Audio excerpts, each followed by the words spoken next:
नमस्कार। तिमाही नतीजों का सिलसिला खत्म हो चुका है। कुछ सेक्टर के नतीजे अच्छे दिन आने की उम्मीद बढ़ा रहे हैं, वहीं कुछ नतीजों ने बाजार की चिंता भी बढ़ाई है। सितंबर तिमाही के नतीजों से बाजार के लिए क्या है संकेत और अब निवेश के लिए क्या हो आपकी स्ट्रैटेजी, यही बताने के लिए हम लेकर आए हैं ये खास शो तिमाही नतीजे कैसी है सेहत।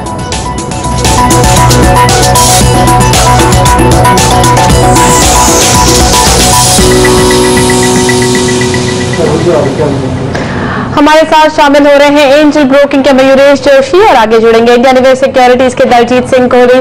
आपका स्वागत है। मयूरेश, सबसे पहले आपसे सवाल ये कि ओवरऑल अगर एक ब्रॉड व्यू ले, मैक्रो व्यू ले, आपको ज्यादा डिसअपॉइंटमेंट हाथ लगी इस तिमाही या फिर खुश हुए आप ज्यादा? So good afternoon. I think clearly expected था कि corporate earnings एटलीस्ट ये तिमाही में I think वीक ही रहेंगे और जैसे हम उम्मीद कर रहे थे I think more or less it has panned out in the similar fashion. तो हम जैसे उम्मीद कर रहे थे I think सीमेंट, टेलीकॉम शायद वीक नंबर्स पोस्ट करेगा. I think that is precisely what has happened with the exception of ACC or to a certain extent I think Grasim which has given a good set of numbers.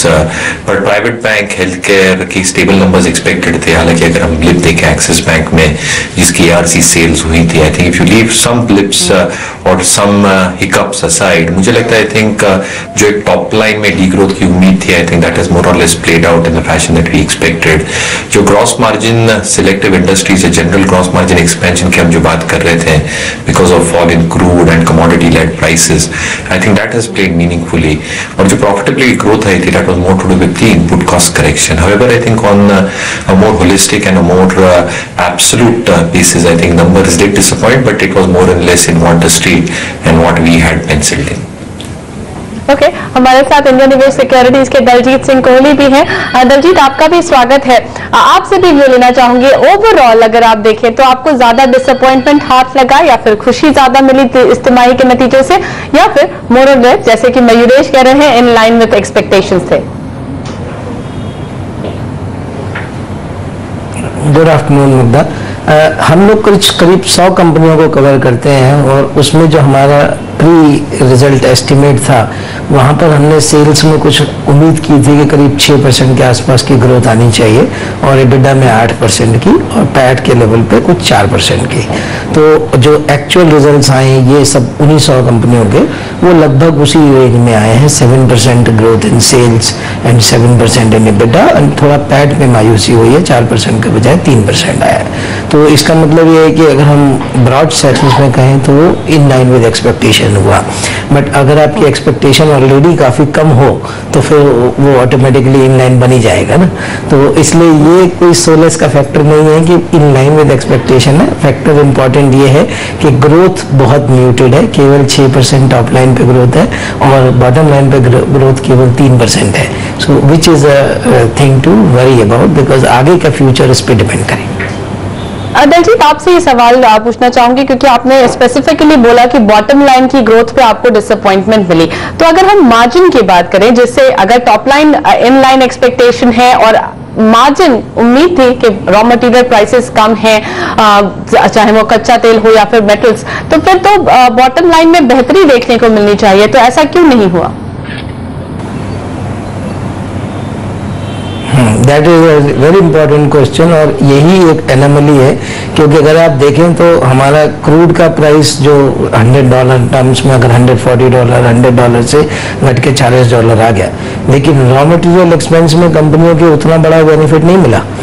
कुछ कंपनियों में या कुछ sector में अगर हम मान लें ऑटो में देखें तो कुछ 300 बेसिस पॉइंट का एक्सपेंशन हुआ मार्जिन में, लेकिन बाकी कैपिटल गुड्स में कोई एक्सपेंशन नहीं हुआ। ऑयल एंड गैस में तो काफ़ी कम ही हो गया, ऑटोमेटिकली कम होगा और आईटी फार्मा इन पर डिपेंडेंट नहीं रहता है। तो कहने का मतलब ये है कि हेडलाइन बहुत अच्छी दिखती है लेकिन एक्चुअल में उसका एग्जीक्यूशन या एक्चुअल रिजल्ट जो है वो उतना अच्छा नहीं होता है। EBITDA मार्जिन जो है वो लगभग वो स्टेबल है।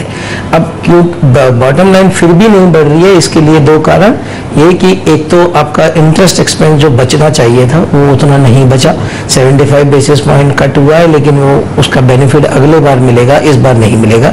तो इंटरेस्ट एक्सपेंस बिल्कुल खास बचा नहीं और EBITDA मार्जिन सेम रहा लेकिन आपकी टॉप लाइन घट गई इसलिए आपको एक्चुअल EBITDA कम आया तो आपका पैट भी कम आया। तो कहने का मतलब ये हुआ कि वो हेडलाइन में तो अच्छा लग रहा है कि बहुत कुछ एक्सपेंशन हो सकता है, लेकिन फाइनल नंबर नहीं है।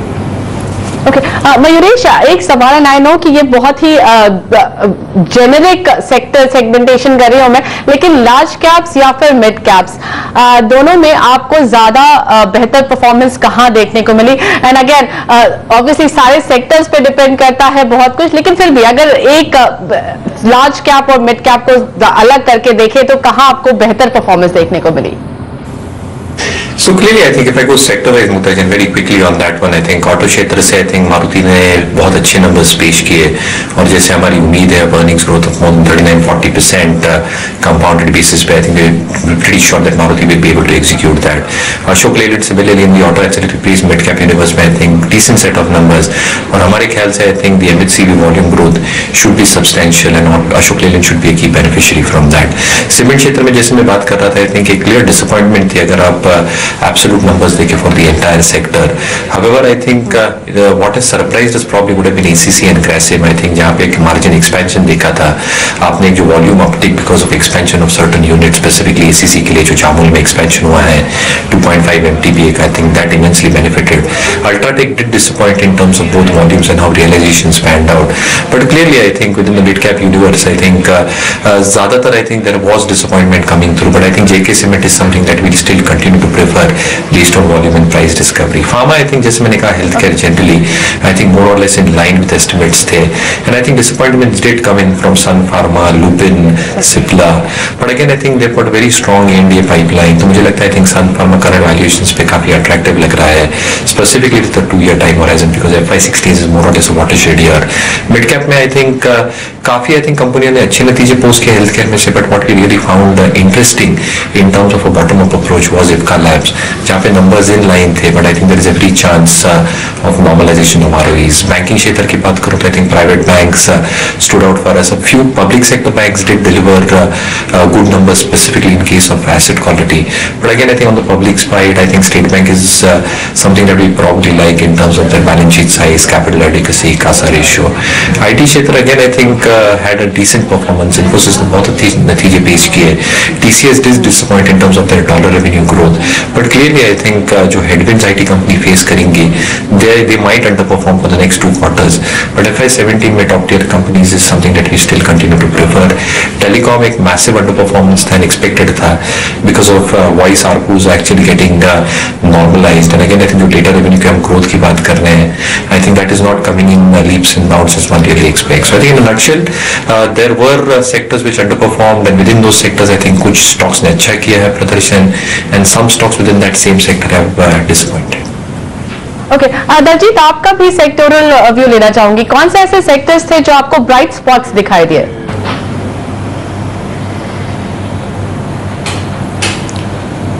ब्राइट स्पॉट में तो हम ये कह सकते हैं कि ऑटो में ही सबसे अच्छी परफॉर्मेंस देखने को मिली है, जहाँ पर हमें सभी तरीके की, चाहे ऑटो एंसिलरी कंपनियां हो या फिर मेन कंपनियां, सब ने ही ठीक ठाक परफॉर्म किया है।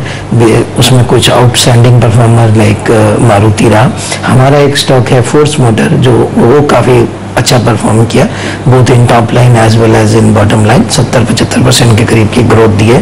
तो वो ल्यूमैक्स ऑटो है, वहाँ पर भी मार्जिन एक्सपेंशन हुआ। तो इनफैक्ट अगर हम देखें तो मिड और छोटी कंपनियों ने ज़्यादा अच्छा परफॉर्म किया, but overall auto sector has perform better than the expectation, specially margin expansion भी बहुत अच्छा हुआ, और सेल्स जितना बुरा मान रहे थे उतना नहीं था।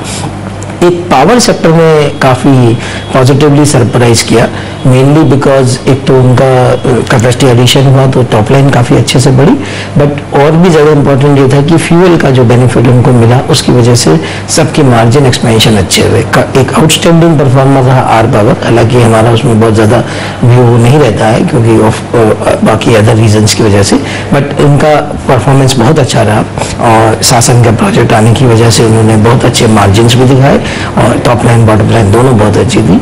इवन टाटा पावर ग्रिड सबका काम परफॉर्मेंस अच्छा रहा। तो 2 सेक्टर मुझे लगता है कि ये दोनों ने ज़्यादा अच्छा परफॉर्म किया बनिस्बत बाकियों के। ओके, दलजीत और मयूरेश आप बने रहिए हमारे साथ। थोड़ा और स्पेसिफिक स्टॉक स्पेसिफिक व्यू भी लेंगे और सेक्टर्स में भी कौन से ऐसे सेक्टर्स हैं जहां पर आगे भी बेहतर ग्रोथ दिख सकती है, समझेंगे हमारे दोनों एक्सपर्ट से इस ब्रेक के बाद।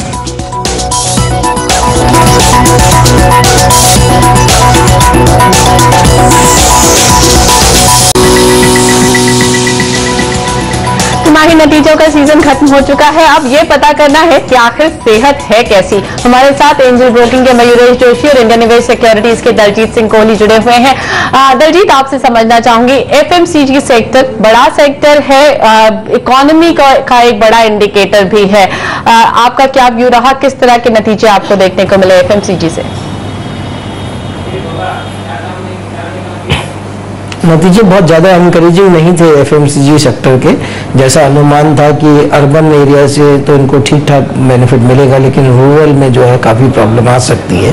तो हमने देखा कि ज़्यादातर कंपनियों का जो रूरल पोर्टफोलियो है वहाँ पर वॉल्यूम ग्रोथ काफ़ी कम हुई। अगर आप देखें डाबर, तो वहाँ पे अनुमान था कि 8 से 9% वॉल्यूम ग्रोथ होनी चाहिए, लेकिन वो 5% रह गई, बिकॉज उनका पोर्टफोलियो ज़्यादा वहाँ पर एक्सपोज है रूरल एरिया के लिए। अगर हम बात करें कि इनपुट कॉस्ट का बेनिफिट इन सबको मिलना चाहिए था, क्योंकि ऐसा अनुमान था कि ये सब क्रूड डेरिवेटिव्स वगैरह को बहुत यूज़ करते हैं, तो इनको बहुत ज़्यादा बेनिफिट मिलेगा, तो वो भी हमें ज़्यादा देखने को नहीं मिला। मैक्सिमम बेनिफिट क्रूड का जो मिला वो सोप एंड डिटर्जेंट सेगमेंट को मिलता है, और वहाँ पर इनको क्योंकि कॉम्पिटिशन ज़्यादा है, तो गोदरेज से लेकर के यूनिलीवर सबको वो पास ऑन करना पड़ा। तो इसका मतलब ये हुआ कि नेट इम्पैक्ट जो है वो बहुत ज़्यादा नहीं मिला। तो कुछ तो बेनिफिट मिला, बट बहुत ज़्यादा नहीं मिला। तो नेट अभी आगे के लिए व्यू यही रहेगा एफएमसीजी में कि अर्बन जिनका पोर्टफोलियो ज़्यादा है, तो यूनिलीवर उसमें हो सकता है, पीएनजी हो सकता है, जिनका अर्बन पोर्टफोलियो ज़्यादा उनको थोड़ा प्रेफरेंस मिल सकता है। बट ये स्टॉक्स अब ऑलरेडी ओवर प्राइस हैं, इसलिए हम लोग हमारा ज़्यादातर स्टॉक्स पे होल्ड रेटिंग है, कोई फ्रेश बाइंग नहीं बनती। मयूरेश, आपसे समझना चाहूंगे मेटल सेक्टर पर व्यू। बीटन डाउन सेक्टर है, अभी तक कुछ खास एटलीस्ट मेटल्स के प्राइसिंग में तो कुछ खास परफॉर्मेंस दिखाई नहीं दे रहा, प्राइसेस तो लगातार नीचे ही आ रहे हैं। लेकिन क्या कंपनियां अपने आप को कुछ बेहतर ऑपरेशनली बेहतर कर पाएं, जिससे कुछ पॉजिटिव सरप्राइज मिला हो? तो क्लियरली आई थिंक एक जेनेरिक हम बात करें तो लार्जली डिसअपॉइंट किया है मेटल सेक्टर ने। क्लियरली आई थिंक जो डबल वैमी फेस करते हैं, एक तो जो वॉल्यूम की जो एक्सपेक्टेशन होती है कि ग्रो होगा at a certain pace, I think volume उतने पेस से ग्रो नहीं हुआ है। दूसरी चीज आई थिंक जो रियलाइजेशंस हैं, I think that is expected to remain soft. तो मुझे लगता है जैसे आप एनएमई प्राइसिंग अगर ट्रैक करते हैं, फेरस हो या नॉन फेरस हो, एल्यूमिनियम, लेड, जिंक, कॉपर, इसकी सबकी प्राइसिंग आई थिंक काफी हद तक नीचे है on year basis. In fact HRC pricing अगर आप लैंडेड कॉस्ट भी देखें इंडिया में, it is way down to what it was a year back. तो मुझे लगता है आई थिंक डिमांड रिकवरी थोड़ी स्लो और ग्रेजुअल होगी, रियलाइजेशंस में सॉफ्टनेस देखने मिलेगा। और हालांकि I think raw material prices में भी गिरावट देखी है हमने, जैसे पहले भी मैंने कहा था, आई थिंक वो इतना ऑफसेट नहीं करता द फॉल इन रियलाइजेशन। सो ये जो डबल वैमी इंपैक्ट है, ये प्रॉब्ली इंपैक्ट करके काफी कंपनी की बैलेंस शीट्स। हालांकि कुछ मेटल कंपनियां पब्लिक साइड पे है जिसके बैलेंस शीट पे कैश है, एंड अ सब्सटैंशियल पोर्शन जो अभी की करंट मार्केट प्राइस है वो कैश डिराइव्ड है। हालांकि I think that is a beneficial impact, but I think slow और ग्रेजुअल रिकवरी ही हम देख रहे हैं। हमें नहीं लगता at least for the next 2 quarters एक मैसिव इंप्रूवमेंट देखने मिलेगा in terms of the core business dynamics, और जैसे सप्लाई डिमांड सिचुएशन चाइना की हो रही है। तो क्लियरली एक होल्ड या वेट एंड वॉच की रणनीति अपना रहे हैं। And clearly I think one needs to track कि नंबर्स कैसे आते हैं तिमाही दर तिमाही, and then we will take a call. But largely FY16 में हमारे अनुमान के हिसाब से I think metals will underperform. Okay, Daljeet, pharma space की बात करें तो 2-3 बड़ी कंपनियों ने बहुत डिसअपॉइंट किया। सन फार्मा, ल्यूपिन का भी परफॉर्मेंस काफी वीक था। क्या ये एक परेशानी वाली बात है या सेक्टोरली आपको परेशानी दिखाई दे रही है? एंड ऑब्वियसली सन फार्मा का कंपनी स्पेसिफिक प्रॉब्लम है, लेकिन क्या फार्मा इस वक्त आपको लगता है कि थोड़ा सोच समझ के आगे बढ़ने की जरूरत है? आपका व्यू क्या है फार्मा के नतीजों पर? देखिए, फार्मा में सबसे पहली चीज़ तो ये है कि आपको स्टॉक स्पेसिफिक कॉल लेनी चाहिए बजाय इसके कि पूरे सेक्टर पे कॉल लें, क्योंकि ये सभी कंपनियां आपस में काफ़ी अलग अलग होती हैं। तो ये ज़रूरी नहीं है कि एक कंपनी के साथ जो प्रॉब्लम है वो सबके साथ होगी, या एक कंपनी के साथ कुछ अच्छा हुआ तो वो सबके साथ होगा। तो पहली चीज़ तो ये है कि ये बहुत हेट्रोजेनियस सेक्टर है, इसलिए अलग अलग सोचना चाहिए। दूसरी चीज़ जो आपने कहा कि अभी इन नतीजों में हमने देखा कि एक तो सबसे बड़ी प्रॉब्लम फार्मा के लिए ये हो गई है कि इनका बेस बहुत बड़ा हो गया, खास करके ये जो बड़ी कंपनियां हैं तो उनमें हमें जो है यूएस का जो बिजनेस है सबका कुछ 200-250 million dollar quarterly run rate हो गया। तो अभी उस पर ग्रो करना थोड़ा मुश्किल होता है, तो इसलिए मिड कैप और छोटी कंपनियों को देखना ज़्यादा अच्छा रहता है, क्योंकि वहाँ ग्रोथ आ सकता है। दूसरी चीज़ होती है कि क्या अप्रूवल नए मिले हैं, क्या प्रोडक्ट पाइपलाइन है। तो अगर आप देखेंगे कि फार्मा में इस बार अलेम्बिक और टोरेंट फार्मा दोनों आउटस्टैंडिंग परफॉर्मर रहे हैं, बिकॉज उनके पास एक नया प्रोडक्ट था एबिलिफाई जो काफ़ी बढ़िया परफॉर्म किया और उन्होंने उसमें मार्केट शेयर गेन किया है, और उसी वजह से उनके प्रॉफिटेबिलिटी भी लगभग 2 गुनी से ज़्यादा हो गई। तो ये दोनों स्टॉक्स हैं, बट एक फार्मा स्टॉक जो हमें बहुत अच्छा लगा और आउट परफॉर्मर रहा वो है जुबिलेंट लाइफ साइंसेज। ये पिछले काफ़ी समय से परेशानी के फेस से गुजर रहा था। इनकी 2 फैसिलिटी यूएस में प्रॉब्लम में थी, उसमें से एक अभी सॉर्ट आउट हो गई है और एक अभी और होने वाली है, तो उनके मार्जिन जो है वो वापस आ गए। तो जुबिलेंट लाइफ साइंसेज जो है वो ऑलमोस्ट 5-7% मार्जिन पे जो चला गया था वो वापस 20-22% मार्जिन पे आ गया है। तो मुझे लगता है कि वो एक अगला स्टॉक हो सकता है जिसको देखना चाहिए, और हम स्टॉक स्पेसिफिक ही रहेंगे फार्मा। ओके, चलिए हम लेते हैं यहाँ पर एक छोटा सा ब्रेक, लेकिन एक अहम सेक्टर बैंकिंग सेक्टर बचा है जिस पर हम बातचीत करेंगे अपने एक्सपर्ट से, और साथ ही इन नतीजों के बाद कौन से ऐसे स्टॉक्स है जहां पर उनको लगता है आप खरीदारी कर लेनी चाहिए, समझेंगे ब्रेक के बाद।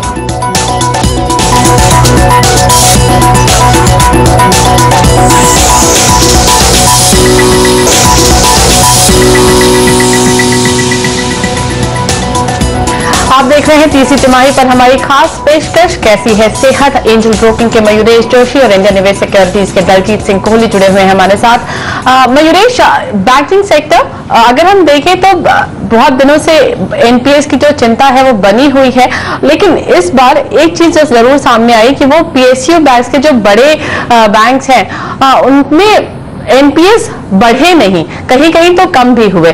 क्या आपको कुछ ग्रीन शूट्स दिखाई दे रहे हैं या फिर टेम्पररी है, अभी जल्दबाजी होगी ये कहना?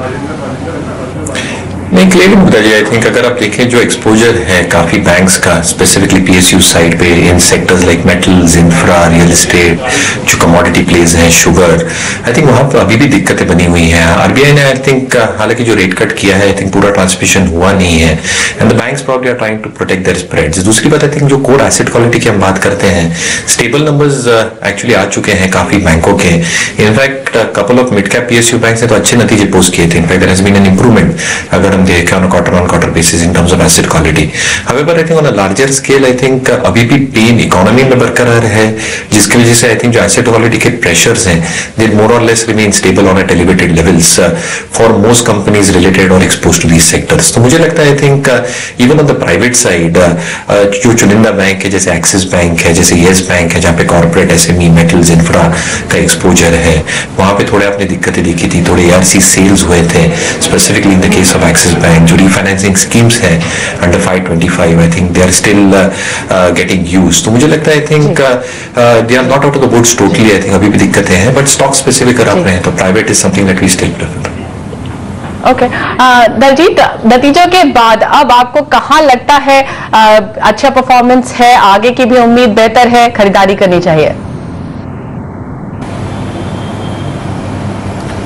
कि लार्ज कैप में मुझे लगता है कि जो नतीजे के बाद वैसे भी हमारा आगे का भी व्यू वही है, तो रिलायंस एक अच्छा स्टॉक हो सकता है, क्योंकि अब हम जैसे जैसे नज़दीक आ रहे हैं उनका जो एक्सपेंशन प्लान है वो ख़त्म होने के कगार पे आ रहा है अगले साल से, और कुछ उसका बाकी बेनिफिट उसके अगले साल मिलने वाला है। प्लस की जो रेल जियो का जो टेलीकॉम वाला वेंचर है ये भी अगले 2-4 महीने में क्लियर हो जाएगा, तो एक ओवरहैंग खत्म होगा। तो मुझे लगता है कि रिलायंस इंडस्ट्रीज़ को जरूर देखना चाहिए, पोर्टफोलियो में जगह देनी चाहिए। और इसी तरीके से एसबीआई अगर हम बात करें तो जैसा आपने अभी बात की कि इस नतीजे के बाद ऐसा कुछ लगा कि थोड़ा जो एसेट क्वालिटी की प्रॉब्लम है वो स्टेबल हो गई है। हालांकि कहना ये कॉल लेना बहुत मुश्किल है क्योंकि एक क्वार्टर में हुआ है, अगले क्वार्टर में वापस नेगेटिव सरप्राइज भी आ सकता है। तो बट मुझे लगता है कि स्टॉक प्राइस अभी हमको एक अच्छी एंट्री पॉइंट दे रहा है, तो एसबीआई को भी हमें देखना चाहिए।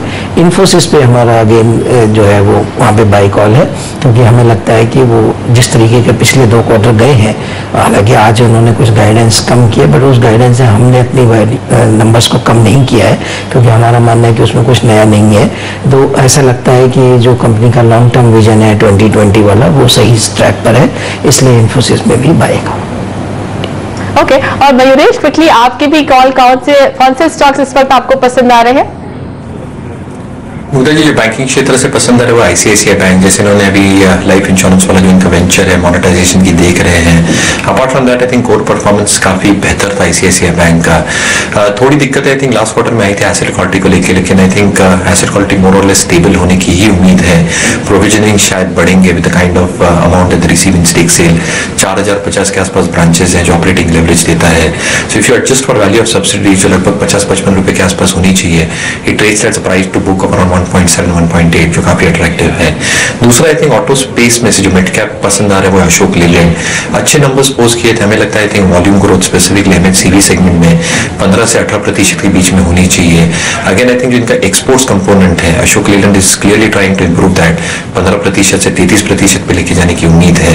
और जो एलसीवी सेगमेंट है जो लगाड़ रहा है, I think will see improvement there as well. और टायर स्पेस में I think TVS Shri Chakra is something that we prefer. Raw material price decline की क्लियर बेनिफिशियरी है, ऑलमोस्ट डेट जीरो हो गया है, and clearly I think it's a key beneficiary of two-wheeler expansion. मुझे लगता है TVS Shri Chakra is also very good pick. Alright, Mayuresh और दलजीत आप दोनों का बहुत बहुत धन्यवाद। इसी के साथ हमें इस खास पेशकश से दीजिए इजाजत। आप बने रहिए सीएनबीसी आवाज के साथ।